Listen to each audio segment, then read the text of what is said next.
When they came to the place that is called the Skull, they crucified Jesus there with criminals, one on his right and one on his left.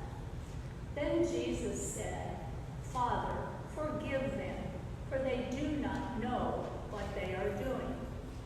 And they cast lots to divide his clothing, and the people stood by watching. But the leader scoffed at him, saying, "He saved others, let him save himself, if he is the Messiah of God, his chosen one."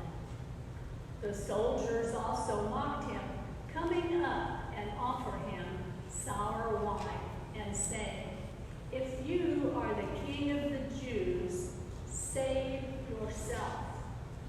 There was also an inscription over him, "This is the King of the Jews." One of the criminals who were hanged there kept deriding him, saying, "Are you not the Messiah? Save yourself and us." But the other rebuked him, saying, "Do you not fear God, since you are under the same sentence of condemnation? And we indeed have been condemned justly, for we are getting what we deserve for our deeds. But this man has done nothing wrong." Then he said to Jesus, "Remember me when you come into your kingdom." He replied, "Truly I tell you, today you will be with me in paradise." This is the word of the Lord. Thanks be to God.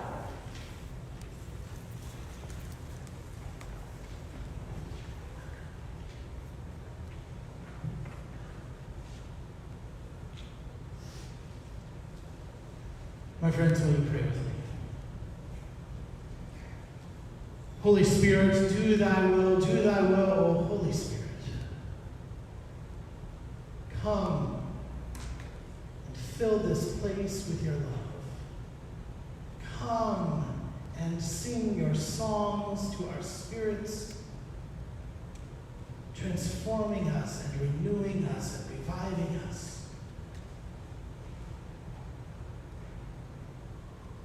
In this preaching moment, O God, because I know that I am an unworthy vessel, I ask that you remove from me anything that gets in the way of your word being heard. Remove it as far as the east is from the west, so that the words of my mouth and the meditations of all of our hearts may be acceptable to our purposes of grace, O God, our rock and our Redeemer. Amen.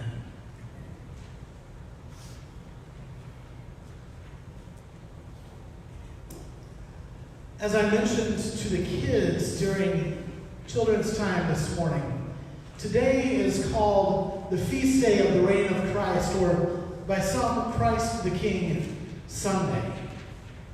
This feast marks the end of the liturgical year of the church calendar. Next Sunday, we begin a new year in the life of the church that starts with Advent. And Advent moves through the feast of the Nativity and to the 12 days of Christmas, which culminates as we celebrate the light of God's love shining in the world with what's called Epiphany. And Epiphany is the season that follows that Christmas tide. And during the season of Epiphany, we spend time reflecting on the light of God's love shining among us through Scripture and in our lives. And then in the cycle of the church year, we come to Ash Wednesday. Ash Wednesday is that day, that first day of the season of Lent, when we come face to face with our own mortality. We're marked with ashes. From dust you have come, and to dust you will return. We come face to face with our own mortality, but also with the grace that God's love brings us into eternal life. And as I said, Ash Wednesday begins the season of Lent, that sacred time when we journey the dusty streets of the world on our way to Jesus, with Jesus to the cross. Lent is a season of repentance and forgiveness that culminates on Palm Sunday, when we accompany Jesus into Jerusalem for his final week. And that's followed by what's called Holy Week, those 6 final days of Jesus' life, where he has his final exhortations, his final meal, his prayer in the garden, his trial, and ultimately his crucifixion on Good Friday. And in the vacuum of Good Friday, death wins. God in human clothes has been stripped bare and surrenders all. Opens themselves up to the sin and suffering of the people, even unto death. And death's deep despair digs through Good Friday and into Holy Saturday, that liminal in-between space between life and death, where night undoes the work of day. And the echo of the emptiness reverberates until the stroke of midnight, when, while we're holding vigil at the tomb, the earth begins to shake, and the tomb begins to quake, and the angels shout in jubilant victory, Christ is risen! Christ is risen! Christ is risen indeed! Death thought it had won on Good Friday, but on Easter, death is forever defeated by the power of God bursting forth from an empty tomb in the ultimate expression of love. And the celebration of Easter doesn't just last one day. It lasts first 40 days until we hit the feast of the ascension of Jesus when he returns into heaven, and then 10 more days until we come to that day when the Holy Spirit descends on the apostles and begins this life that we now live together as the body of Christ. And that season of Pentecost continues for the next several months in the year, with the occasional feast day thrown in. The work of the body of Christ leads us forward until we reach today, the feast of the reign of Christ, or the feast of Christ the King, when we celebrate and remember that over all of it all, Christ is our Lord, and Christ reigns. And in the history of the church, and in the history of the liturgical seasons, this feast day is one of the newer ones added to the cycle. The theology is rooted in 5th century by Cyril of Alexandria, who laid out that Christ is ultimately the King of the universe and all that universe encompasses. But it wasn't until 1925 that Pope Pius IX declared it a feast day. Pope Pius saw the rise of secularism and nationalism in a post-World War I Europe. It began to grow, and it began to concern many, especially though he was concerned that those in power were beginning to forget who Christ was and were beginning to raise themselves up and their nations up as gods, demanding that people worship country and leaders. And this was especially true in post-World War I Germany, where an obscure political party called the National Socialists were starting to gain traction under the leadership of Adolf Hitler. And as the Nazi cross was starting to rise in Germany, the Pope deemed it necessary for the cross of Christ to be raised even higher. And so today, amidst the cacophony of chaos in this time, where nationalism and patriotism are painted with the same brush as one's faith, when we are told that in order to be a good Christian you must love country or leave it, where people are more upset when a flag is removed from the sanctuary than if the cross is removed. In this time, we are called to lift high the cross of Christ and to worship the one true King, a paradoxical King, Christ, our King. And I am using the King language here today instead of reign of Christ because I want to make sure that we're able to see how powerful this paradox is. Because as we meet our King today in Scripture, he is stripped naked for the world to see, nailed to a cross that has borne the blood of countless others. He is high and lifted up between two thieves, two rebels, two insurrectionists, two, thugs. Our King has been mocked by the powerful, asked time and again that if you are the King, if you are who you say you are, save yourself. If you are this longed-for liberator, liberate yourself. He was laughed at as he was beaten, ridiculed as he was tried, and now still in his humiliation, mocked even more. The powerful, the ones who write the rules, satirically beg him to save himself. And if he is the King, the longed-for liberator, then surely he has armies at the ready that can come save him. Surely he has the power to be brought down and return the favor to those who want him dead. If he was a king, a true king, he would not have allowed himself to get in this situation in the first place. But you see, he's a different kind of king. He's a paradoxical king.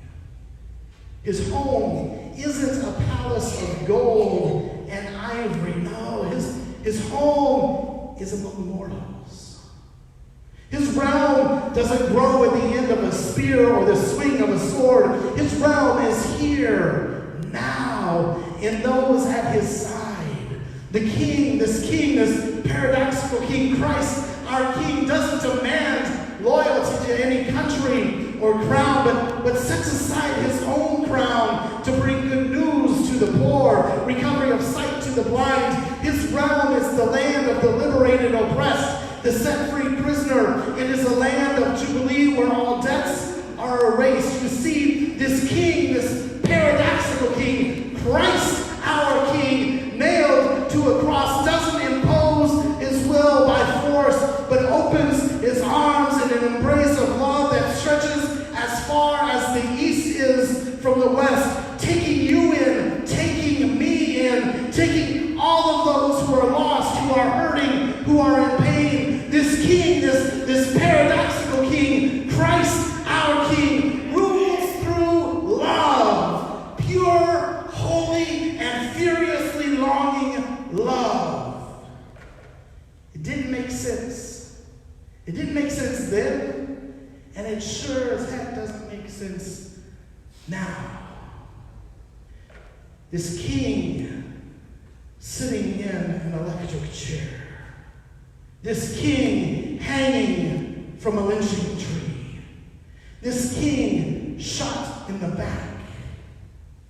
This man stripped of everything, his dignity torn to tatters, his life mocked on TV. The propaganda machine does its job as his past is run on repeat. This King, is he really a king, they ask? Dined with the destitute, he partied with the prostitutes, he would reach out to the heroin addicts and clean their track-marked arms. He would meet the ones who were called possessed as they screamed in the streets. This person, they say, whom you call king, refused to listen to the good church people and do what he said. He was not a good worshiper. He would hang around with those people and even embrace them and even call them by name.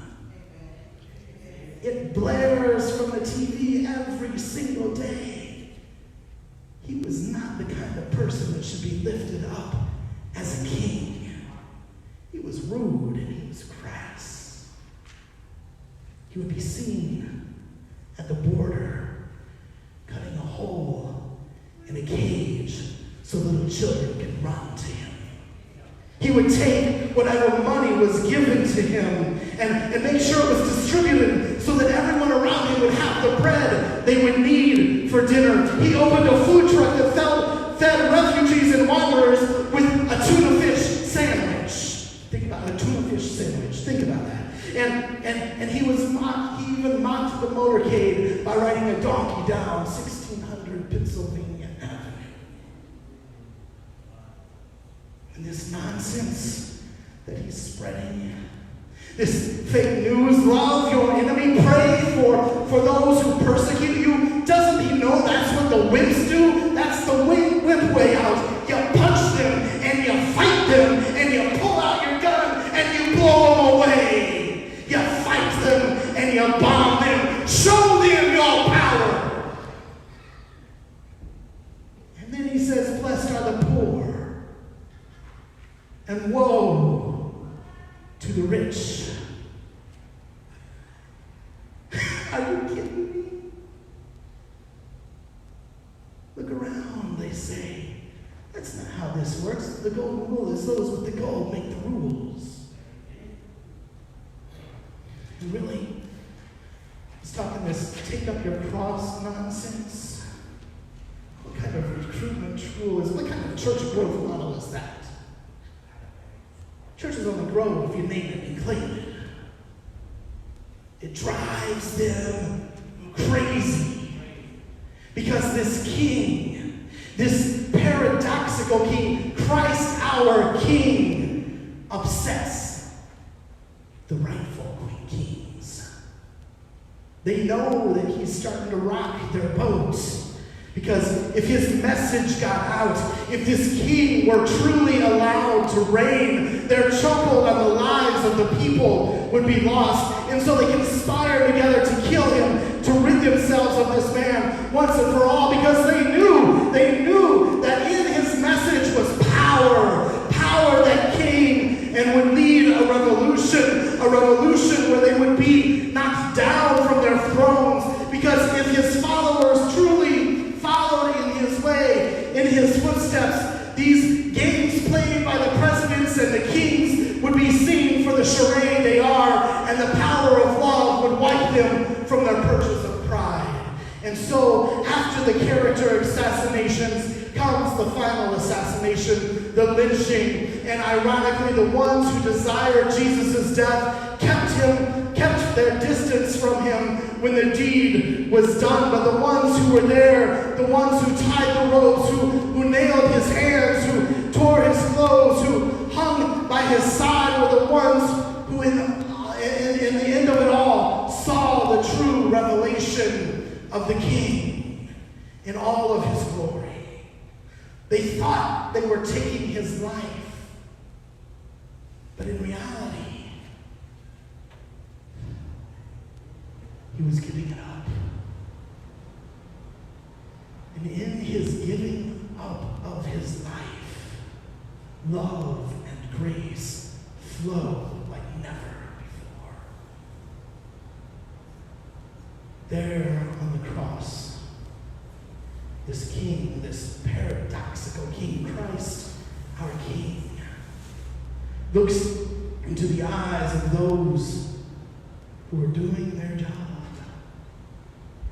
The one who nailed his hands and feet, the one who hung the sign, the one who tore his clothes and tied the ropes, and from on his perch on the cross, love and forgiveness. Father, forgive them, for they don't know what they're doing. In his dying moments, as the powerful plunder and the mighty monarch, this king, this paradoxical king, Christ our king, offers forgiveness, freely gives grace. And as he does, transforming love pours from the outstretched king on the cross. Love and grace that their king and their country never showed them. And the ones next to him, even as one mocks him, he doesn't react in anger. He doesn't cast judgment against that one, but offers grace, offers the power of love. Yes, he offers it to the one who asks for it. The Bible says that. But the Bible also shows that he doesn't deny it to the other. Love poured out. This is the power of this paradoxical king. This is the love of the liberating Lord, the one who comes not to condemn the world, but to save the world.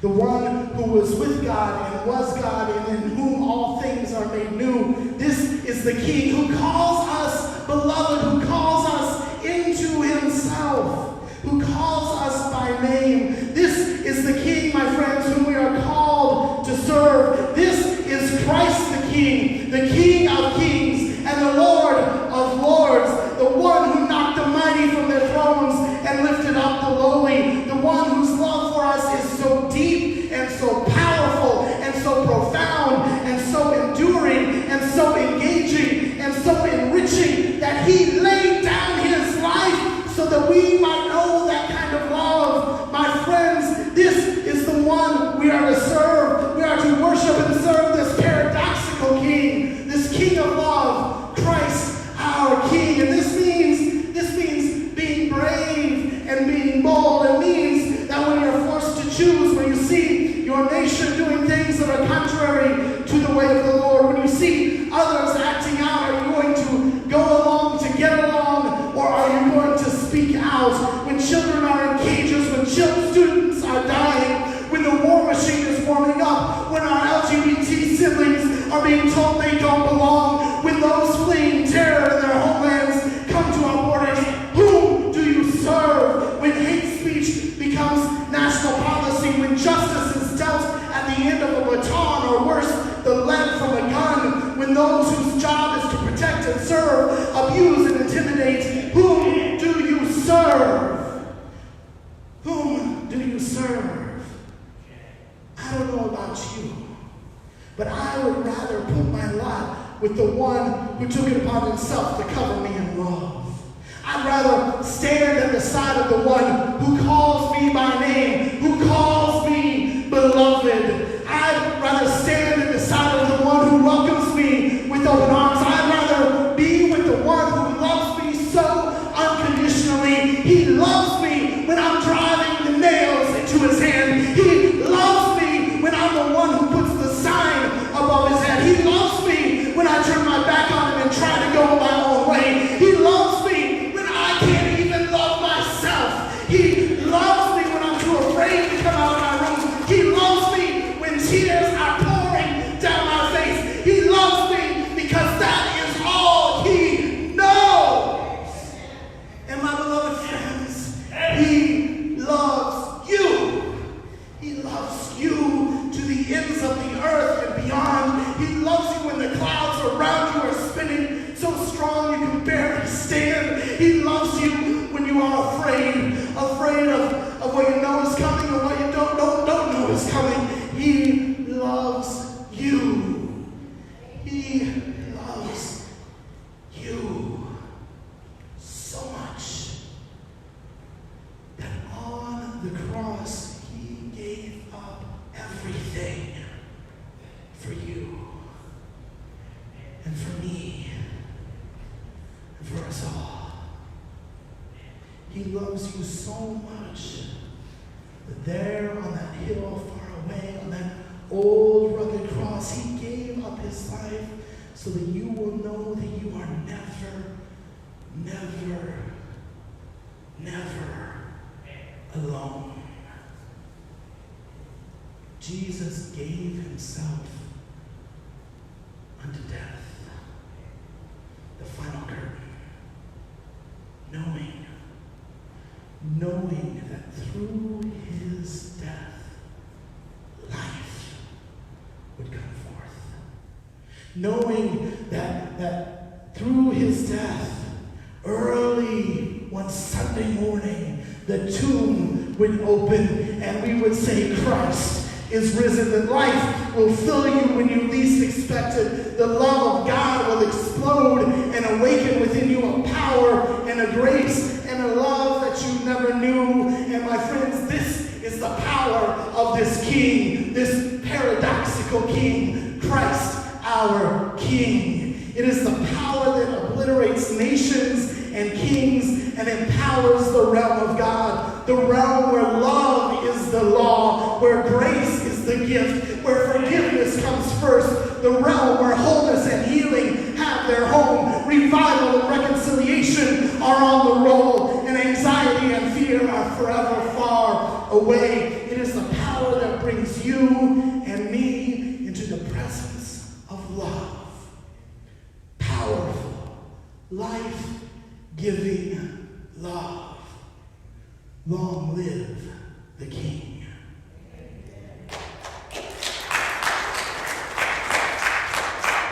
My friends, the doors of the church are open.